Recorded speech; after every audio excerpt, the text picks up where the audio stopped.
Muy buenos días, muchas gracias por informarse en teletica.com. Les saluda Natalia Jiménez. Hoy le traemos una información que estamos seguros será de suma importancia e interés para muchos de ustedes. Como ya saben, este próximo lunes 12 de julio se retomarán las clases en modalidad combinada, es decir, presencial y también a distancia.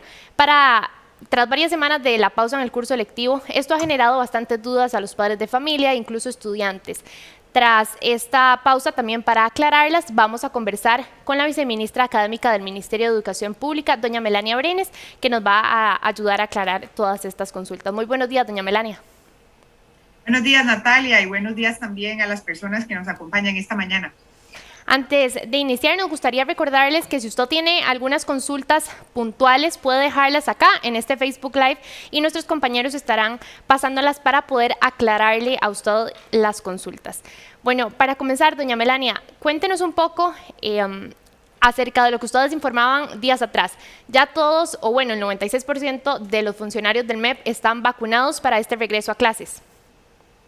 Efectivamente, gracias a la coordinación con el Ministerio de Salud y el Ministerio de Educación Pública, hemos podido avanzar de manera importante en la vacunación del personal docente y también técnico docente y administrativo de todo el Ministerio de Educación Pública, de manera que tenemos un alcance ya prácticamente del 96% de los funcionarios y pues tenemos muchas expectativas, estamos muy positivos con este arranque del 12 de julio.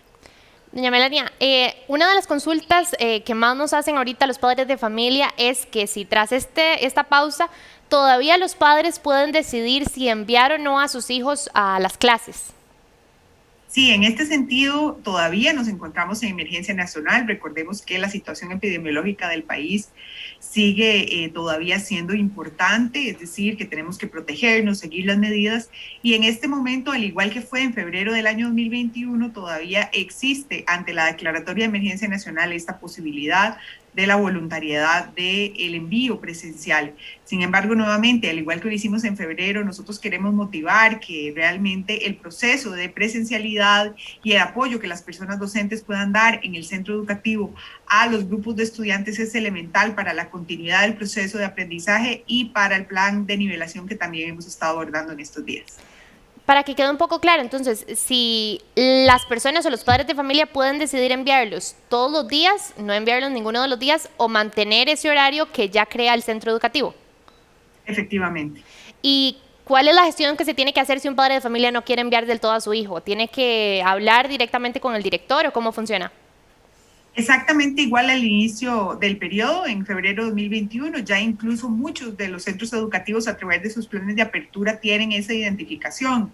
Recordemos que esto es un proceso de continuidad, es decir, que ya el ciclo electivo está iniciado en febrero y por tanto los planes de apertura, las orientaciones y disposiciones de los centros educativos están dadas y el 12 de julio tienen que darse la continuidad como está estipulado para que en el mes de julio podamos trabajar con los centros educativos y las direcciones regionales de ser necesario alguna actualización de las disposiciones sanitarias que nos permitan volver a trabajar los planes de apertura. Pero de momento la continuidad del proceso en los centros educativos se encuentra estipulada tal como lo había concretado cada centro educativo en febrero del año 2021. De igual manera, para recordar, si una persona o un chico estaba 100% virtual y estuvo así hasta la pausa y ahora quiere regresar a las clases, los padres igual tienen toda la disponibilidad de hacerlo. Así es, efectivamente, eso siempre ha sido una posibilidad que ha estado abierta, no de ahora, sino en general en el primer periodo del año. Efectivamente, en cualquier momento los centros educativos tienen que tener la capacidad de recibir a la persona estudiante en cualquier momento cuando ya el centro, en este caso las familias, tomen la decisión de la presencialidad, que ojalá que sean la mayoría, sobre todo en beneficio del desarrollo integral de las personas estudiantes. Doña Melania, con respecto al uso de la mascarilla, ¿cómo se maneja esto para este segundo semestre? ¿Se mantiene para los niños mayores de 6 años o cómo se va a manejar? Se mantiene para los niños mayores de 6 años, como usted lo indica, como lo habíamos también estipulado al inicio del periodo, el uso de la mascarilla a nivel nacional sigue siendo una disposición obligatoria, no solamente para el sistema educativo público y privado del país, sino que también para todas las instituciones, de manera que en este momento, por disposición de salud, el uso de la mascarilla sigue siendo un requisito en los centros educativos al 100%. Con el tema del distanciamiento en las aulas y entre los pupitres de los chicos, me recuerdo que al principio se dijo que era 1.8 metros entre ellos. ¿Ahorita está igual? En este momento, para el 12 de julio del 21, estamos igual con los planes de apertura como estaban estipulados. Si entramos ya a la actualización de lineamientos medulares de salud que están en la página web del Ministerio de Educación Pública bajo el título LSCS 014, nos vamos a encontrar que todo se encuentra articulado como estaba al inicio del año con ese distanciamiento. Sin embargo, es importante decir que estos lineamientos están en continua revisión y con altas probabilidades en el mes de julio vamos a trabajar en una actualización que permita valorar la posibilidad de mayor aforo. Esto significa obviamente menor distanciamiento, pero estos son elementos que van a ocurrir en julio y que tenemos que ceder tiempo tanto a los centros educativos como a las familias para poder hacer las gestiones necesarias de horarios, tiempos y organización en general para poder llevar a cabo los cambios que sean necesarios. Esto quiere decir que empezamos el 12 igual con distanciamiento de 1.8, pero esto es algo que rápidamente puede cambiar en el mes de julio a partir de las mesas permanentes con salud. Como usted comenta, obviamente cuando se hace ese cambio también es posible que cambien los horarios de algunos de los alumnos. Exactamente. Por eso es que tenemos que hacerlo con el tiempo suficiente para que la familia lo conozcan y para que los centros educativos puedan organizarlo. Claro. Otra de las consultas que tenemos más frecuentes es el permiso del uniforme. Si mal no recuerdo, en algún momento se había dicho que era para el primer semestre del año que aplicaba, pero ahorita también se mantiene, si los chicos no tienen alguna parte del uniforme en casa, que puedan ir con ropa particular. Efectivamente, esa disposición también se mantiene por ahora en este segundo semestre. Recordemos que la situación económica del país y de muchísimas familias es retadora, es desafiante en este sentido y por eso mantenemos también esa disposición que fue realmente algo que consideramos en el primer bloque de este año y que realmente no generó un problema de consideración, es decir, una gran mayoría de familias se orientaron debidamente a justificar, ¿verdad?, el uso de algún otro elemento fuera del uniforme y eso no generó ningún tipo de problema. De manera que para este segundo semestre continuamos con este proceso como lo habíamos estado estipulando. En tanto no comuniquemos una cosa diferente, seguimos adelante con lo dispuesto. Viceministra, a partir de este próximo lunes 12 de julio, ¿cómo quedará la evaluación? ¿Qué va a cambiar o cómo serán evaluados los chicos en este segundo semestre del año? Bueno, de la misma manera que lo habíamos establecido en febrero, la evaluación estará a partir de aula, específicamente estará a partir de las guías de trabajo autónomo, que son los elementos metodológicos que utilizamos, tanto para el trabajo en el aula como a distancia. Eso quiere decir que de esas guías se generan una serie de trabajos, tareas que tienen un valor porcentual dentro de la calificación de las personas estudiantes en el semestre y adicionalmente el uso de instrumentos de evaluación sumativa para la mayoría de asignaturas que utilizan también estos elementos que tienen un valor porcentual también en el caso de la nota.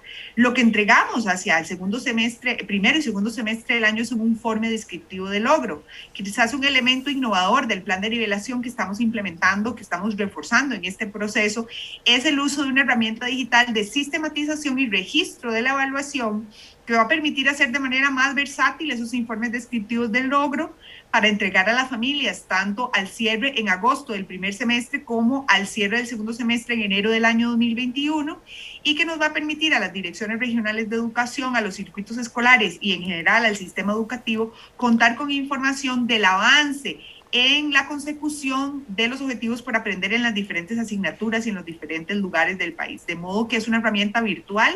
El año pasado usamos una herramienta similar denominada EDIMEP, que era una herramienta local que se encuentra en cada centro educativo, pero ya para este año, con la perspectiva de trabajar un proceso de nivelación que le permita al país tener información nacional del desempeño de las personas estudiantes, desarrollamos este otro instrumento digital que es de uso de los centros educativos precisamente para la gestión más oportuna del proceso evaluativo. ¿Cómo queda ahora el calendario para este segundo semestre? Porque ante esta pausa muchas personas se preguntan cuándo saldrán a vacaciones, cuándo va a terminar el año y cuándo va a empezar el curso lectivo 2022. Bueno, importante indicarles a todos los que nos acompañan hoy que el calendario escolar digital que se puede acceder de manera abierta y libre se encuentra a través de la página web del Ministerio de Educación Pública. Ya está actualizado hasta el 21 de enero del año 2022, que es cuando cierra el ciclo lectivo. En ese sentido, Finalizaremos el primer semestre del año en los meses de julio y en agosto, que es cuando se hará todo el proceso del sistema evaluativo y donde las familias tienen que esperar el primer informe descriptivo de logro de las personas estudiantes, y hacia finales de agosto y principios de septiembre iniciaríamos el segundo semestre del año, finalizando con los procesos de graduación el 20 y 21 de enero. Es decir, que las clases terminarían el 19 de enero de manera formal, como las conocemos. En medio de este segundo semestre, para las vacaciones de fin de año y de Navidad, vamos a tener 2 semanas, iniciando, si mal no recuerdo, el 22, de manera que las familias puedan también ahí tener 15 días de descanso, ¿verdad? Y también en medio, al finalizar el segundo semestre del ciclo lectivo del año 2021, que terminaría en enero, estaríamos teniendo también 2 semanas de vacaciones en enero y principios de febrero para empezar aproximadamente el 17 de febrero del año 2022. Y en ese sentido, pues la expectativa es normalizar el calendario escolar como lo conocemos, con los 200 días, empezando en febrero y finalizando en diciembre, y teniendo la pausa de medio periodo que históricamente hemos tenido. Realmente este proceso ha sido una reorganización del calendario escolar y pues así es básicamente como está estructurado el proceso en este momento. También, doña Melania, recordar para cuándo se tienen calendarizadas las pruebas FARO y también para las personas que nos están viendo, aclarar quiénes son los que las tienen que realizar. Efectivamente, las pruebas FARO este año se exoneraron para las generaciones que se egresan este año de la primaria y de la secundaria. Eso quiere decir que las personas de sexto grado de la educación general básica que este año iban a hacer las pruebas están exoneradas, y las personas de la educación diversificada y diversificada técnica que se egresan para ir a la universidad o continuar con su desarrollo vocacional, por ejemplo, o conseguir un trabajo, estarían también exoneradas de este proceso. Únicamente son las generaciones que tienen la posibilidad de hacer las pruebas el año 2022, que son las generaciones de quinto grado de la educación primaria y de 10º año de la educación diversificada y 11º año de la educación diversificada técnica. Y lo aclaro porque recordemos que en la diversificada técnica tenemos un año más, los estudiantes se egresan en el 12º año y se estarían realizando por primera vez la primera iteración o la primera oportunidad de hacer las pruebas en los meses de noviembre y diciembre de este año 2021 para volverla a repetir en el segundo semestre del año 2022.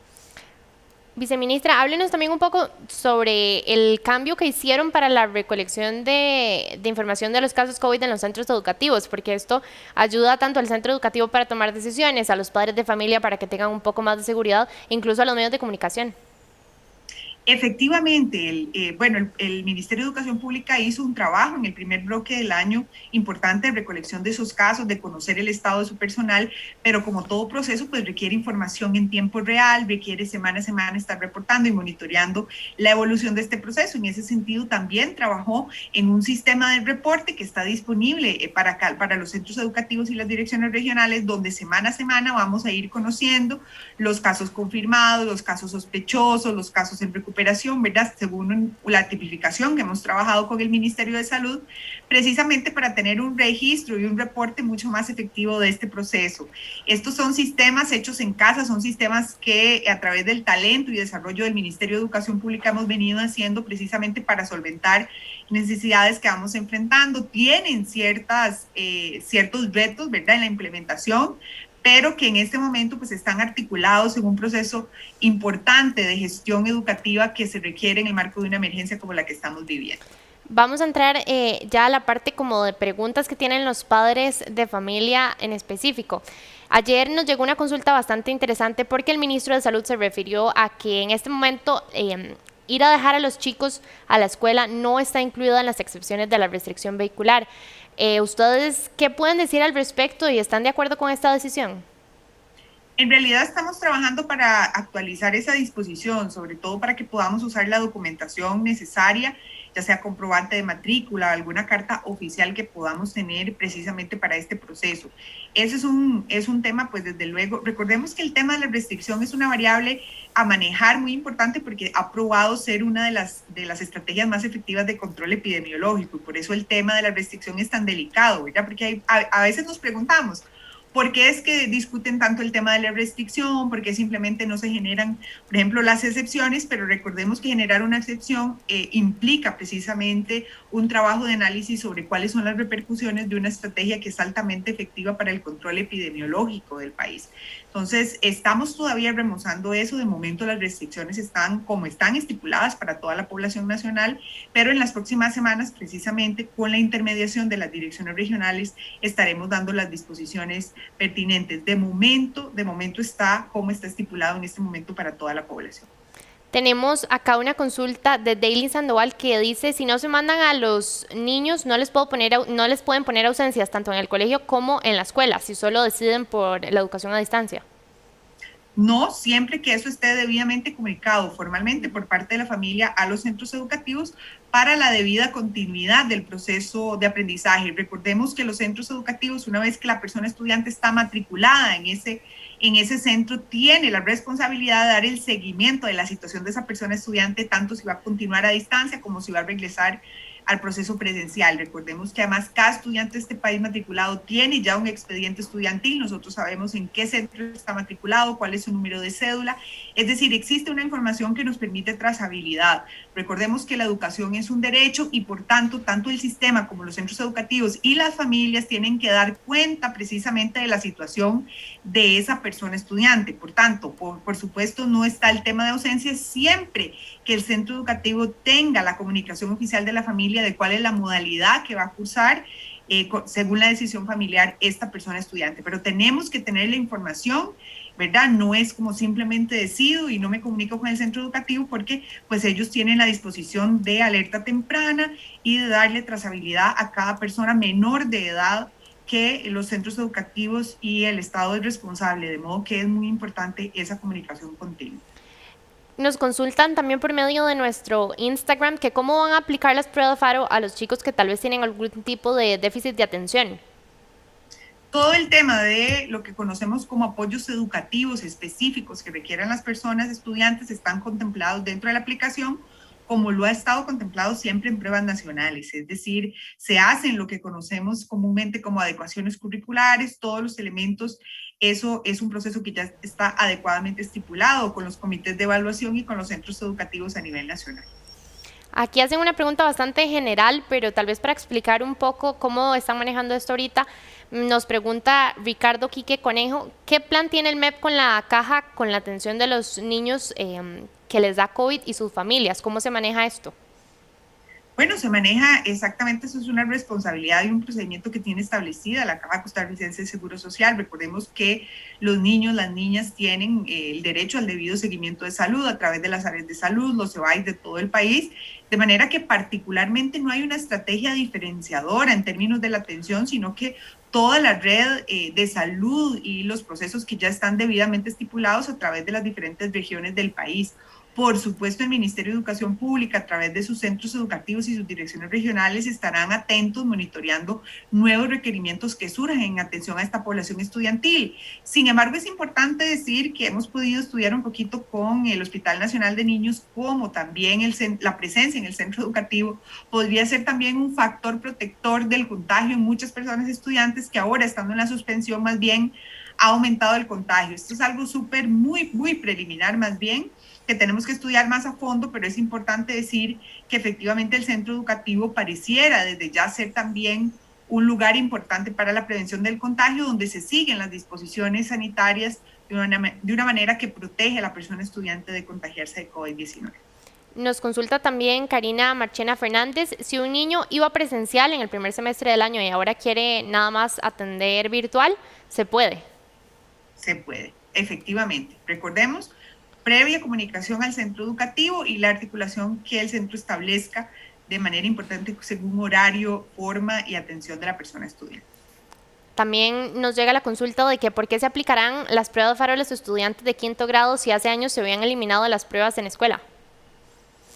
Bueno, porque realmente las pruebas nacionales FARO son una oportunidad precisamente para conocer los niveles de logro en un periodo como este que es tan importante.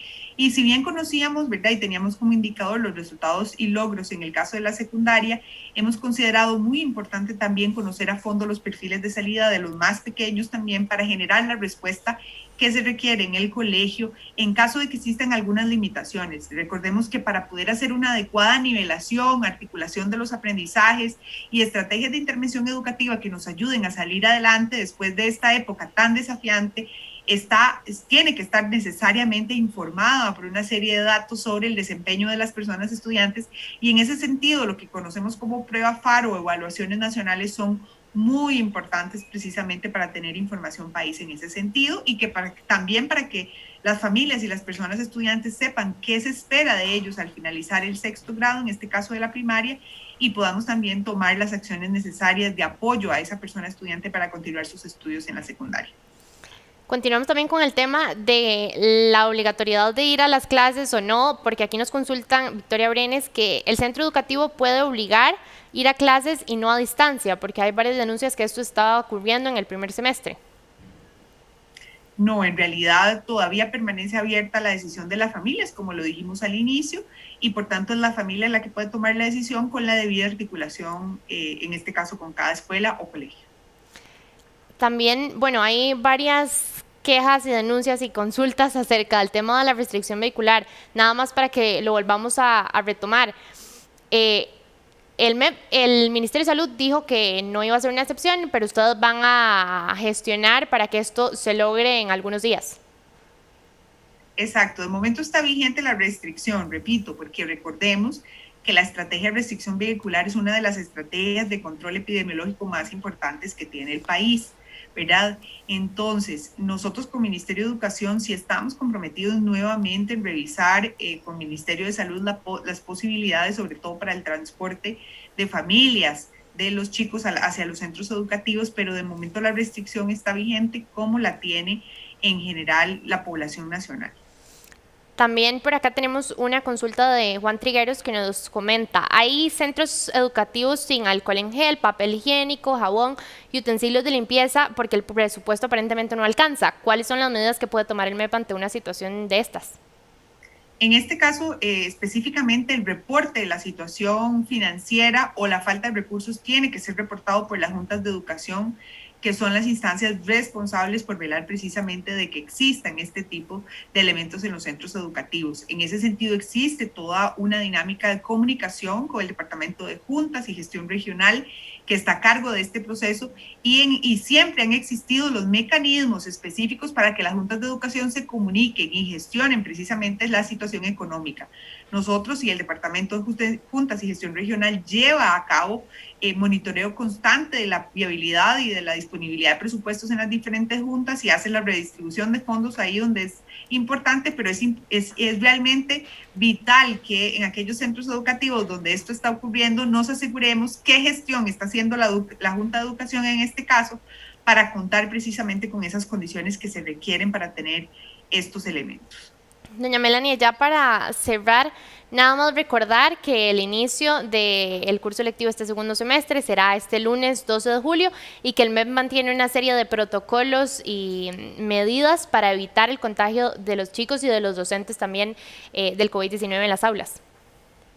Así es, las disposiciones sanitarias, las disposiciones de ingreso, de aforo, lavado de manos y uso de mascarilla se mantienen en los centros educativos, de manera que iniciamos un 12 de julio con la continuidad del primer bloque del año, que fue en febrero, marzo y abril, y un poco de mayo, y continuamos perfectamente con las mismas disposiciones que tenemos a nivel sanitario, de distanciamiento, de uso de mascarilla, en tanto podamos ir viendo la evolución de la pandemia y haciendo los ajustes con el Ministerio de Salud de las disposiciones que sean necesarias para, sobre todo, nuestra expectativa, que es aumentar el aforo y, por tanto, ceder mayores espacios de presencialidad en centros educativos. Muchísimas gracias, doña Melania. Nada más para que los padres estén al tanto, ¿a dónde pueden ingresar directamente a la fuente oficial del MEP por si tienen alguna otra consulta del calendario, prueba FARO, etcétera? Página web del Ministerio de Educación Pública. Hemos hecho un trabajo de centralizar ahí toda la información. Cuando entramos a la página web abajo, ¿verdad? Vamos a encontrar lo que llamamos un carrusel que tiene diferentes cuadritos. Ahí está, por ejemplo, toda la información de la educación combinada, está el calendario escolar, es decir, todo lo que vamos desarrollando en el tiempo y en las semanas y que vamos publicando está como novedad en la página web del Ministerio de Educación, donde será siempre, donde hay datos de contacto, correos electrónicos e información oficial del proceso de gestión educativa que en este momento tenemos. También los invitamos a seguirnos en nuestras redes sociales, la página de Facebook del Ministerio de Educación Pública, también donde vamos semana a semana publicando las novedades, y también nuestro perfil de Instagram de educación.gov.cr, creo, igual ponen educación y ven el loguito del Ministerio de Educación Pública en Instagram, donde también tenemos la información oficial, ¿verdad? Donde vamos publicando información oficial del Ministerio de Educación Pública. Pero creo que siempre el punto de referencia es nuestra página web, Natalia. Muchísimas gracias, doña Melania, muy amable, y esperamos que usted también pueda aclarar estas dudas en este sitio web del MEP y en nuestro sitio web de teletica.com si desea seguir informándose sobre estos y otros temas. Muy buenos días, muchas gracias.